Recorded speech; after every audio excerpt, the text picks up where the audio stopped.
So yeah, I really was super thankful for that entire experience, and there was one specific night that I will never forget. We went to a little tiny village in Malawi, and they were so happy to have us there, and they planned this tribal dance and this really cool performance for us to express their gratitude and say thank you for all the food that we'd given them. And they also cooked this typical Malawian dinner for us, and typical Americans were all lined up and putting food on our plate and filling our plates, because we're visual eaters, and we like to fill the space. So everyone piled all this food on top of their plates, and the food that they have available for them is pretty bland, and spices and seasonings and all that, those are luxuries to them. They don't really have access to that stuff. So the food was really, really bland, and none of us could finish eating it. So we're all sitting around a table talking amongst ourselves like it's nothing, and they come around and pick up the plates to get us ready for the celebratory dance they're going to do for us. And there was so much food left on all the plates, and I will never forget the look on this guy's face. He was picking up the plates, he was looking, he's like, how are they not finishing their food? Like, he didn't understand it. Like, food is it's like gold to them. And I was like, I just remember thinking like how wasteful we can be. I mean, we just don't think about it. Like, food is it's so easy to just throw stuff away, and it really made me conscious and present to not be wasteful, not put too much food on my plate, and really just, again, experiencing that gratitude, that moment, like, gosh, like, we really have it so easy.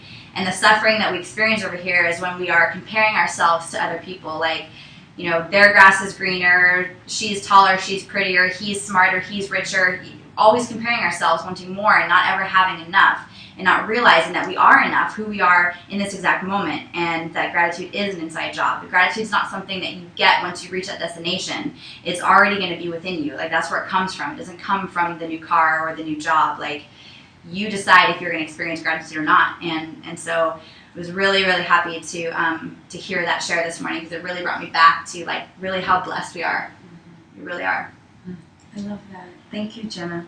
I think I do remember that story of the plates, and that really left an impression on me. And again, I have to say that this morning with Catherine, when she had mentioned that, you know, who's really poor, it really did something to me. And what it made me realize, first off, I mean, the topic of gratitude is huge for me. I walk around literally silently saying thank you.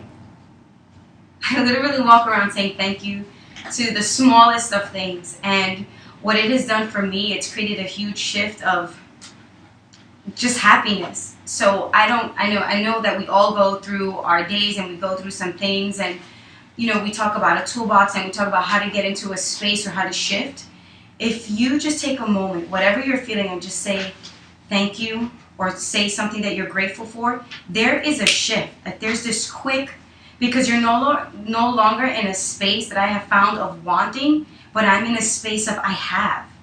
Because if I'm grateful for something, that means that I have something. I'm not lacking anything. And that really fills us up, especially in a society where it's like the more you have, the happier that you are. And in some cases, the more that you are, the emptier that you are.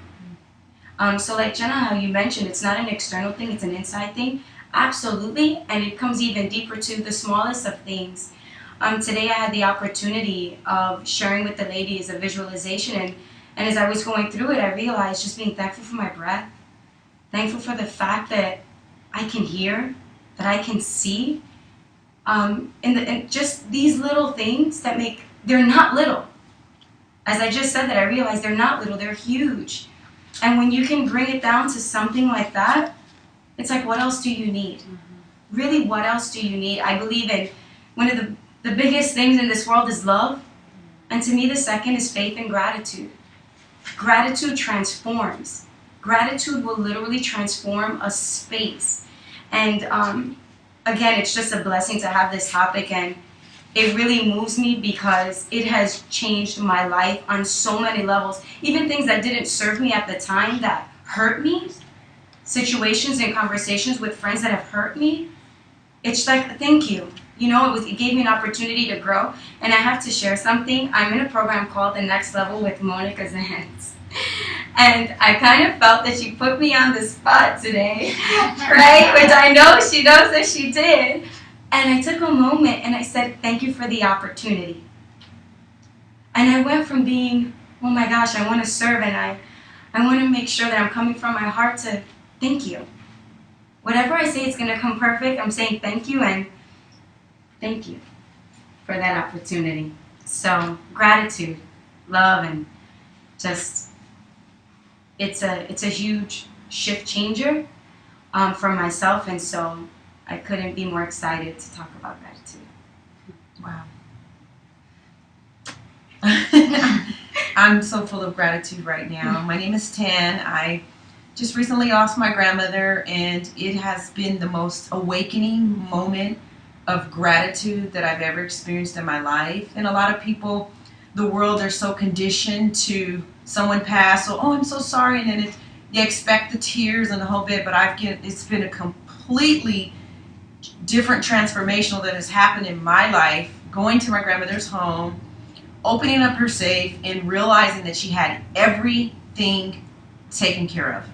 All the way from 1997, she had her will taken care of. Everything was paid for, her burial, her plot, the thank you book, the